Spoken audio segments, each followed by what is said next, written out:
This is a story from the Free Press. Quote, I'm 28 and I'm scheduled to die in May. You know why this young woman is going to be killed? Because she's bored. Jeez. Yeah, she was... Sign me up. You know what? At this point, I can. You're making the case. I need to leave the Earth. I don't like it here anymore. Michael's like, one more oyster bunny. One more triangle in that flat. Like, just enough. All right, let me read this. So the real reason they say is that she's depressed. But here, let me read for you. Zoraya Beek, 28, expects to be euthanized in early May. Her plan, she said, is to be cremated. I did not want to burden my partner with having to keep the grave tidy. Oh, my God. We have not picked an urn yet, but that will be my new house. And she had an urn emoji. So they said that she was born in, who lives in a Dutch town near the German border, once had ambitions to become a psychiatrist, but she was never able to muster the will to finish school or start a career. She said she was hobbled by her depression and autism and borderline personality disorder. Now she was tired of living despite, she said, being in love with her boyfriend, her boyfriend, a 40-year-old IT programmer. She doesn't have borderline. Living in a nice house with their 2 cats. She recalled her psychiatrist telling her, there's nothing more we can do for you. It's never going to get any better. Oh, my God. Yes. Insanity. And she said, I was always very clear that if it doesn't get better, I can't do this anymore. Now let's pause real quick. I want to rewind you all back to the only point of my life that mattered, when I was on Joe Rogan with Vijay Gadde and Jack Dorsey. And the point they made to me, was that the reason they were taking all these actions in suspending people and banning people who are critical or insulting to trans people was because of the risk of suicide. I don't know how the same political elements, the same political factions support these two ideologies at the same time. That you would actually euthanize a 28-year-old because she's bored. I get it. It says depression, but she's talking about having a nice house, being in love with a 40-year-old IT programmer. It doesn't seem like she wants for anything. She's like, I'm depressed. Well, you have no purpose. You have no goal or no mission, no will. So here we have governments in Europe and Canada saying we will kill you for the lightest homelessness, autism, like minor crippling injuries. Like, I mean, minors in like you lost a foot or something. They told one veteran, like, have you considered medical assistance in dying? And at the same time, they were like, we must ban hate speech because it could lead people to suicide. But here, let me talk about this at length, because I think this is something that I think all of us are in a position to help a lot of people, because when people are dealing with things like suicidal ideation, depression, you always feel like you're the only one who's had this feeling, right? And when the more people talk about it, the more you're in a position to get help. I know several people who have committed suicide. This is something that I take very seriously and think should be discussed more. I had Richard Hanania on my show. It's airing this Wednesday, and we talked about this, about the whole slippery slope. And the point he made, and I wish I'd thought of my answer at the time, and I thought about after he left the recording, was he's like, look, I was very depressed as a teen. If I was told, it's not going to get better, like maybe that I should have that option on the table. But I'm like, but that's the whole point. Like when you're in that state, you're of the belief that it never gets better. Heather B. Armstrong, she had a blog called Deuce.com. I just finished her book over the weekend called The Valedictorian of Being Dead, where they tried to basically kill her 10 times to reboot her brain. It worked for a bit, but then she took her own life a couple of years ago. Point being, I am the thing that the pro-life people get right the most, right, is when you start devaluing the sanctity of life, and when a doctor, just in the same way that a doctor looks at a kid for 5 minutes, he goes, puberty blockers, that's fine, goodbye. That you're going to be like, I'm depressed, I've been depressed all my life. Well, it's not going to get better here. You want the pill, whatever. I am terrified, as someone who is ostensibly in some context amenable to eugenics, of where this is going. And it's not a slippery slope, it's an elevator shaft. I think it's like it's terrifying. It's a culmination of what Nietzsche said about God is dead. I mean, his meaning behind it is like, if there's no God in society, this is bad, which leads to, in my opinion, nihilism, which we're in widespread nihilism. And I think Michael might agree with this, is like one of my favorite stories is the myth of Sisyphus with Camus. Yes, yeah. And he deals with this whole topic in the entire essay, and life is absurd, embrace it. Sisyphus must of course have been happy in his toiling with the boulder. And people aren't thinking of this anymore. They're being sold nihilism, which is also attached to materialism. She's happy with her house. This story says when the person walks in to take her life, she might have a coffee first. Sit down, have a coffee. Lay down on the couch. I'll take your life. All very nonchalant, which is, in my opinion, that's the peak of what Nietzsche was warning about years ago. Now here we are, totally divorced from God, totally attached to materialism, and we don't have anything. We don't have anything. Can I say anymore. one more thing? I'm positive there's more than one person listening to us right now who's had struggles or is struggling with suicide ideation. For sure. So please, if you're listening to this and you've thought about this, just call the hotline and give it a shot. Right? There's no downside. Just please do me that favor, because there's no downside, but there's a possibility they can help you. So if someone out there is listening and hoping for a sign that someone is hearing them, let that be your And sign. it's not, and it's cliche to say it though, but like you're not the only person. You know, If they have a name, I've gone through that. I If know they that have a feeling. name for it, it's not unique to you. Right. Yeah. Exactly. And get ripped.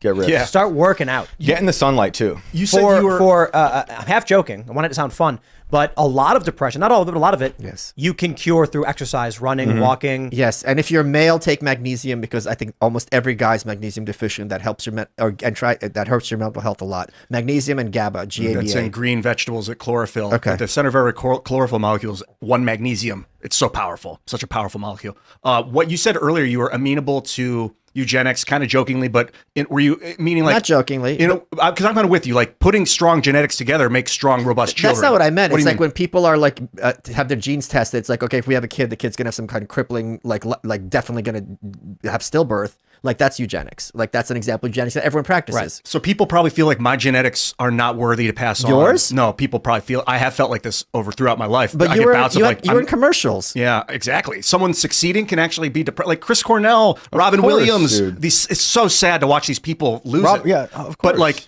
when they feel like their genetics aren't valuable enough to pass on, like what do you just get them work out? You get your horizontal gene translation active by working out and getting your genes activated. Here's, I want to say something about this. This 40-year-old boyfriend, they claim they're in love. And when she was told it doesn't get better, he said, okay, I guess. That's crazy to me. Yep. I did a segment on this at 4 p.m. where I basically said, I think the issue is that, I'll give you the quick version of the story. We were driving we went to the bridge yesterday because we're about an hour from the Francis Scott Key Bridge. We went and checked it out. Hordes of people everywhere just staring on the water line, just looking at this disaster. On the way back, I put on some 90s hits, and Longview from Green Day came on. And there's that line in the song where he's like, twiddle my thumb just for a bit. You know, I flip the channel. I'm watching TV for a couple hours, flip the channels when nothing's on.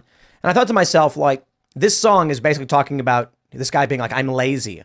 And he's saying, I sit around for a couple hours watching TV. And I'm like, but that's literally life right now for millennials and for Gen Zs, sitting in your room on the screen. And I was thinking, you know, where's this guy's dad in Green Day, you know, Billy Joe Armstrong's dad, to come in and be like, get off your ass and go out there and get a job or something. Mm-hmm. And then I thought about life before TV or with limited TV, when there were very few TV programs on. Man, when I was a kid, if it was Sunday, you're not watching TV. In Chicago, you're lucky if you can watch Hercules on Sunday. And then maybe at night you had Simpsons. Right. Yeah. But during the day, it's like, you better go outside and do something. Yeah. What I think we're seeing now with this young woman, with many young people in today's generation, is mom and dad go to work, kid goes to school. The kid doesn't learn anything from their parents. So why do we get the bridge disaster? Someone tweeted this out. They said boomers didn't pass down their knowledge to the next generation. And I'm like, I don't think that's true of every boomer, but I think it is true that boomers went off to work while their kids were at school. And then when their kids were getting older, they said, what do you want to do with your life, son? Instead of saying, here's what I've done. Let me teach you what I have. So now you're looking at Boeing failures. You're looking at two bridges getting hit. There was in Oklahoma, Yep. But the bridge didn't go down. It got hit by a barge. And this is what someone said. They're like, boomers stopped passing down knowledge the way our previous generations used to. So I think that's largely true, and it's going to get worse.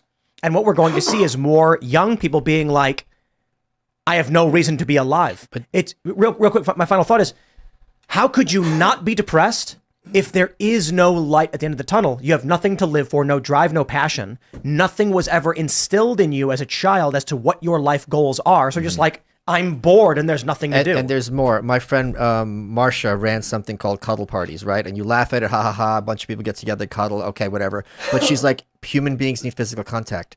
And this is something that is endemic to us as people. I think what the internet has done has been a positive in the sense that when I was a kid, if you were the weird kid in high school, you were by yourself. Now you could be the weird kid in high school, talk to the other weird kid in high school, you have a community. But to your point, everyone would go outside, you see other people and talk to other people. If you're in your room all the time and you don't communicate with anybody other than through the computer, that is not psychologically healthy. That is like solitary confinement. And if you get in your room all the time and you do communicate with people, but you're still in your room on your computer, that's another kind of depression. Yes. It's like, it still feels better than not talking to people. I know yesterday I was going through this, but it's just not the same as being out and about and around people in different environments. There's people talk about incels, but they talk about that now. There's more commonly femcells, which just means like female version of the same thing. And there were a couple of viral videos of literally like 20-something-year-old attractive women being like, I have no friends. I don't know how to meet people, so I sit at home all day and I do nothing. And it's just like really weird and I'm to see. sorry, it really bothers me if people think that's funny. No, it's not funny. Because it's like if these are people who are, you're allowed to be young and stupid. You know what I mean? We've all have been, and some of us still are. Like if someone is saying I have no friends and I don't know what to do about it, that person is crying for help. And I can see the humor in one context, but like guys, like this is a real problem. Go to a skate park. Like there's so many women that I know in between the ages of 25 and 35 that don't have kids that are phenomenal women that would be amazing parents. And I know so many guys that don't have girlfriends. I'm like, what has happened in the last 11 years? How can we undo this? Are we just a lost generation? People should just I don't think people should just give up. No, Ian, they should not. Ian. Absolutely not give up. I think it's this weird. I will say, I don't find it to be a coincidental that the same faction of people who think there are too many people believe that climate change is a big problem, and also are the ones implementing policies like medical assistance in dying. These are the clearly people, they think there's too many people. These are the people who are having their children hold posters saying we have 12 years to live because of the climate. Like they're raising kids to not believe in a future. But I think the reality is people of weak mental fortitude with no support are going to fall through the cracks. Yes, yeah. So it is eugenics, and whether intentional or otherwise. The other thing that with the rise of podcasts, I'm sure you've all heard this, is that people look at podcasts as friendship simulators.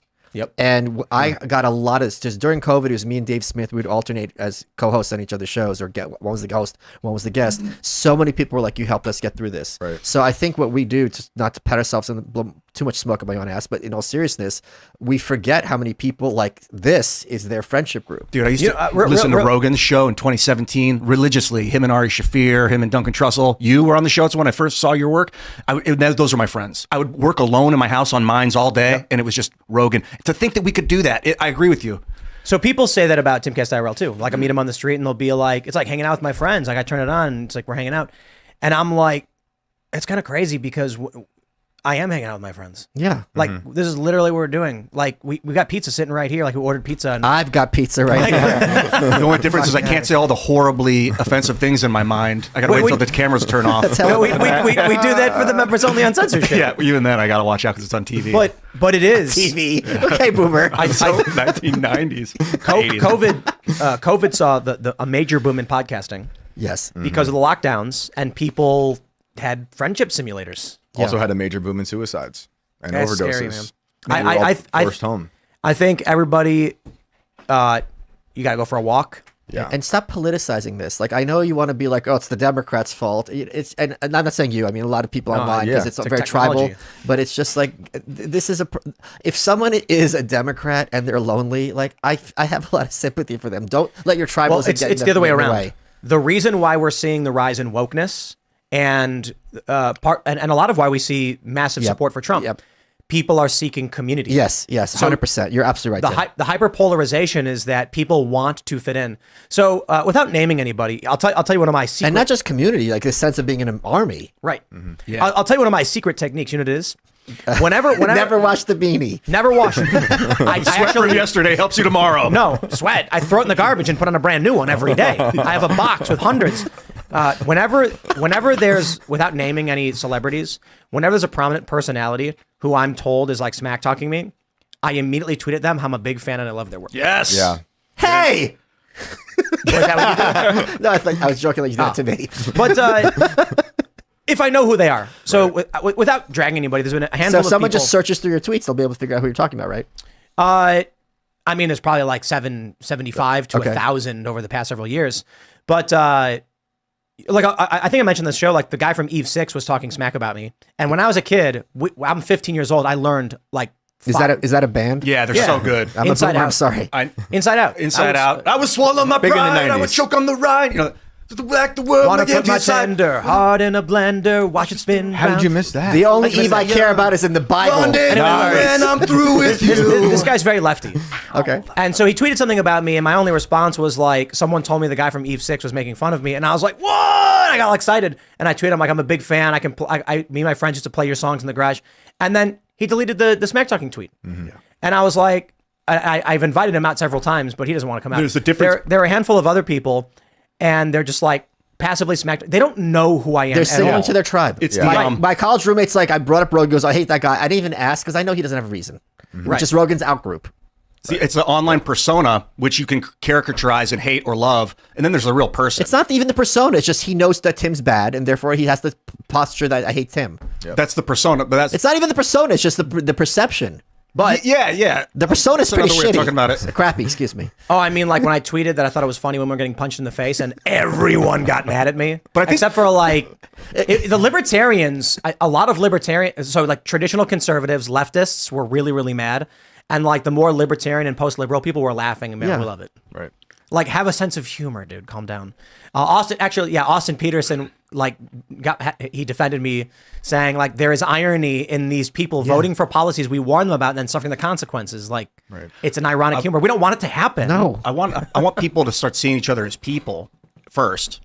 And then I thought that today, and I was like, is that just lame to say? Like, is that like, duh? Yeah, people say it all the time, but when people get hungry, they become insane animals, so you have to create societies and segment. Don't you think that most people, I would say majority, not only lack empathy, but are proud of it? That they don't look at things from other people's perspective. Absolutely. Because I don't want to think like them.